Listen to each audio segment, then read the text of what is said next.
चतुर्वेदी जी, मैं इनके घर मिलने गया तो बगल में इनके एक सज्जन बैठे थे, उनके सर के बाल उड़े हुए थे।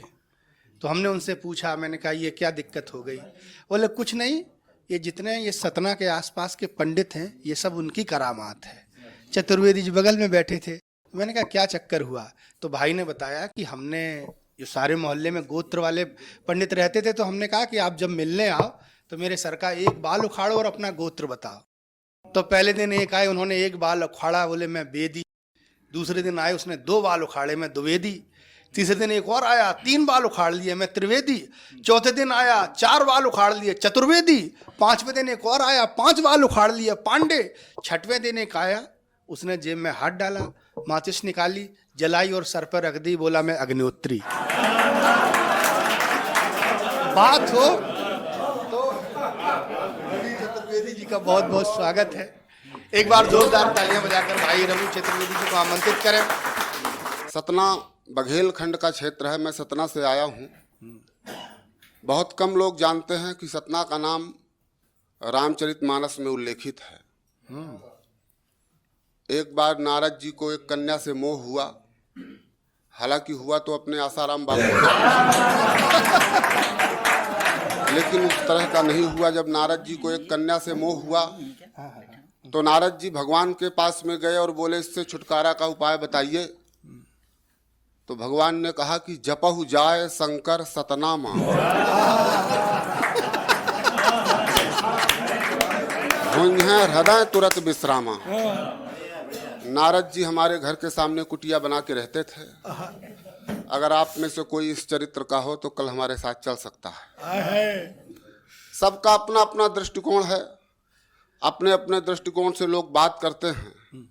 जैसा कि अभी तमाम इस मंच से आपके सामने दृश्य प्रस्तुत थे। पिछले दिनों मैं अपने शहर के एक बड़े अधिकारी से मिलने गया, पुलिस के। तो जो उनके दरवाजे पर दरवान बैठे थे, उन्होंने ऐसे ऐसे किया। तो मैंने कहा सर ये राष्ट्रीय चरित्र आपने कहाँ से सीखा? बोले हनुमान चालीसा से। मैंने कहा जी हनुमान चालीसा से? बोले तुमने पढ़ा है? मैंने कहा जी पढ़ा है। बोले चिंतन नहीं किया होगा। हमने कहा आपने किया क्या? बोले किया। हमने कहा कहाँ उल्लेख है? बोले स्पष्ट लिखा है कि राम दुआरे तुम रखवारे होत न आज्ञा बिन पैसारे।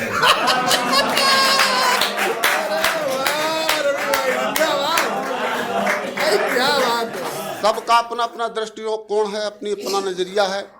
पिछले दिनों मुंबई में घूमते हुए एक न्यून वस्त्र धारण करने वाली हीरोइन से मैंने कहा कि यह वैदिक परंपरा आपने कहाँ से सीखी? बोली रामचरितमानस से। हमने कहा कि रामचरितमानस से? बोले तुमने पढ़ा है? मैंने कहा पढ़ा है। बोले चिंतन नहीं किया होगा। हमने कहा आपने किया क्या? बोले किया। हमने कहा कहाँ उल्लेख है? बोले स्पष्ट लिखा है कि जाई देखी आवहु नगर सुख निधान दो भाई अकरहु सुफल सबके नयन सुंदर बदन दिखाई। हर आदमी अपने अपने क्या सलीका है यार, वाह वाह, बधाई। अपना अपना उसका चरित्र है। सतना की बात की भाई ने। हमारे क्षेत्र में लोक भाषा बघेली बोली जाती है। अभी पिछले दिनों एक पद के लिए भोपाल में इंटरव्यू हुआ। कहा गया कि जो सबसे कम शब्दों में अंदर प्रवेश करने के लिए कहेगा उसे यह पद के लिए चयनित किया जाएगा। पहले अंग्रेजी वाला गया, उसने कहा मे आई कम इन सर? बोले 4-5 शब्द तुम्हारे में हैं। फिर हिंदी वाला गया, उसने कहा क्या मैं अंदर प्रवेश कर सकता हूँ? बोले 4-5 शब्द तुम्हारे हैं। हमारे बघेल खंड का बघेली वाला गया, उसने दरवाजा खोला, इंटरव्यू लेने वाले ने देखा, उसने कहा घुसी। बोले भाई तुम्हारे तो एक ही शब्द में सारा काम हो गया। आपको मैं कुछ छंद सुनाऊंगा, कुछ छल छंद सुनाऊंगा, कुछ मुक्तक सुनाऊंगा, कुछ तुक्तक सुनाऊंगा। एक छंद से मैं अपनी बात करता हूँ। मैंने ये खोज की कि देश में जितने भी कवि हैं वो केवल कवि हैं, मैं हूँ जो ज्ञानी हूँ। अच्छा। एक खोज मैंने की कि धरती में बहुत से जहरीले जानवर हैं। आत्मरक्षा करने के लिए किस जानवर से कितनी दूरी बनाकर रखनी चाहिए? कि एक बिच्छू से 3 पग दूर रहिए, श्रीमान सर्प जो मिले तो 8 पग भाग जाइए। इतना बड़ा पशु ज्ञानी और आप नहीं पाएंगे कि बिच्छू से 3 पग दूर रहिए, श्रीमान सर्प जो मिले तो 8 पग भाग जाइए, और सिंह से 12 पग दूरियां बनाए रखे, भालू जो मिले तो पेड़ पर मत जाइए, और विश्व खोपरा से आप 20 पग दूर रहें, प्रेत जो मिले तो हनुमत गुण गाइए, किंतु धोखे से भी यदि भ्रष्ट नेता मिल जाए, मेरी बात मानिए अदृश्य हो जाइए। किंतु धोखे से भी यदि भ्रष्ट नेता मिल जाए। मेरे पिताजी ने कहा कि तुम जिंदगी में क्या कर सकते हो, तो हमने कहा कि कुछ नहीं कर सकता। बोले जो मैं कह रहा हूँ वो करो। मैंने कहा मैं नारायण साईं नहीं हूँ कि अपने पिता की बात मानूं। बोले फिर क्या कर सकते हो। मैंने उन्हें कुछ ऑप्शन दिए क्या बात कि आपके द्वारा कहे गए काम को मैं नहीं कर सकता, किंतु मैं ये कर सकता हूँ। छंद के अंत में आएगा कि उन्होंने मुझे क्या कहा था। मैंने उनसे कहा कि मैं क्या कर सकता हूँ कि कहोगे तो खर के चरण चूम लूंगा पिता, कहोगे तो कुत्ते का कुत्रत्व अपनाऊंगा। कुत्रत्व, वाह वाह कह रहे सोच रहे हैं कि एक तो पहले ही से दूसरा भी हो जाएगा।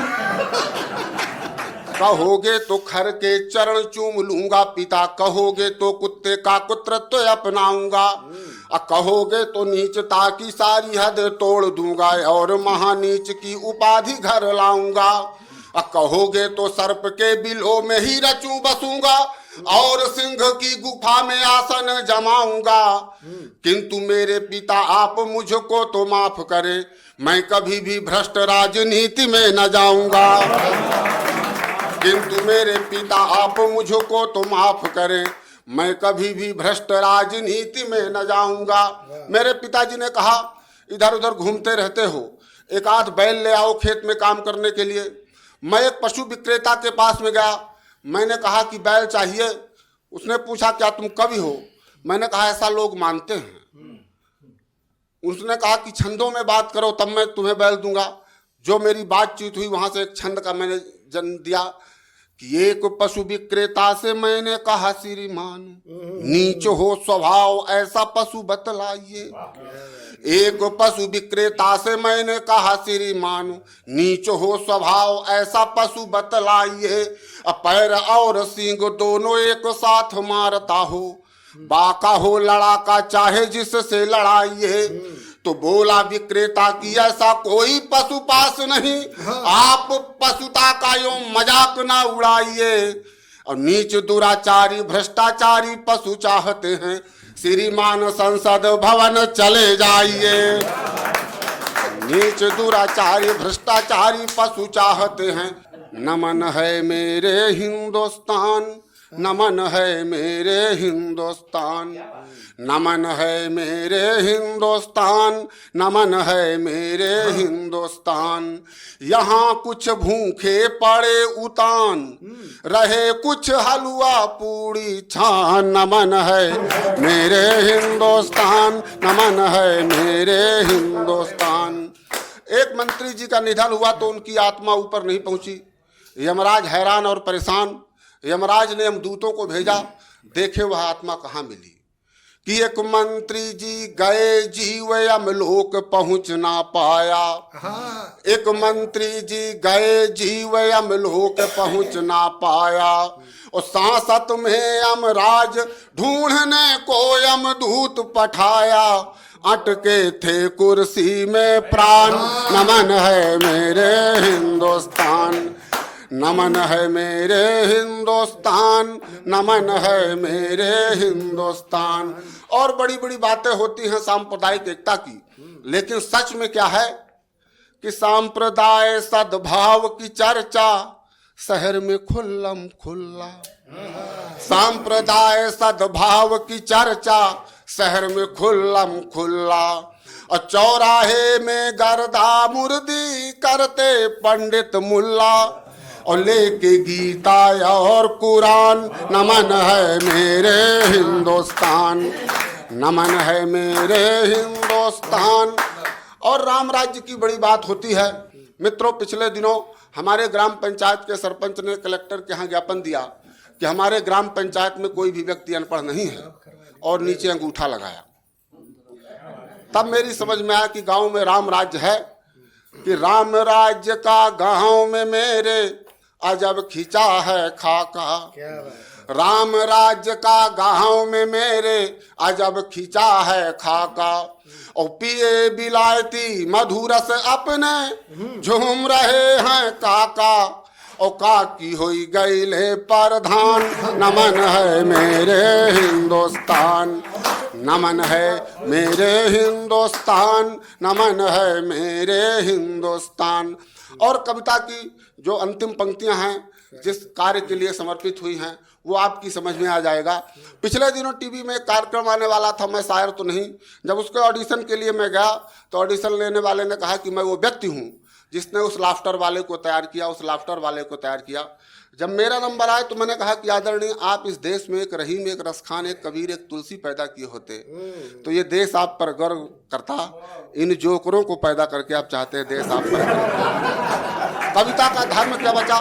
जैसा कि हमारे पूर्व के कवि कह रहे थे कि सूरदास अश्लील लिख रहे, लाफ्टर बने कबीरा।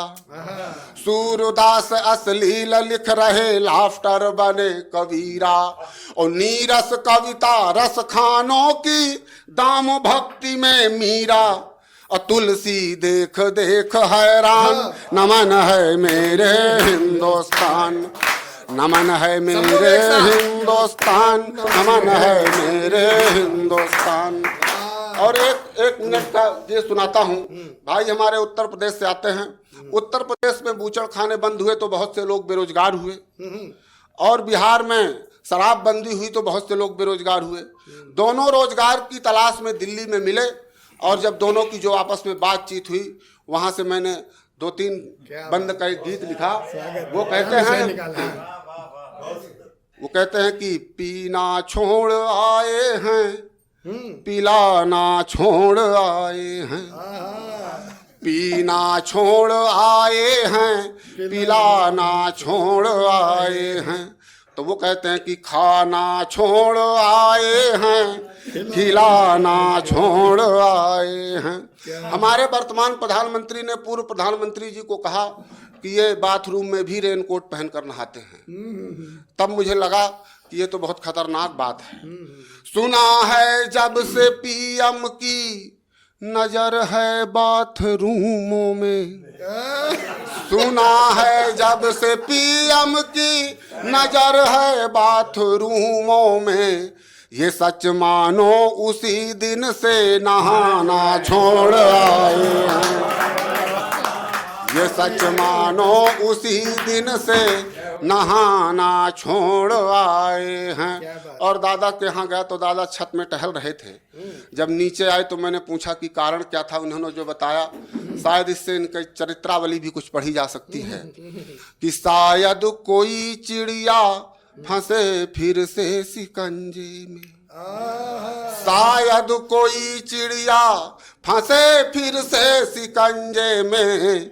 इसी उम्मीद से हम छत पे दाना छोड़ आए हैं, इसी उम्मीद से हम छत पे दाना छोड़ आए हैं।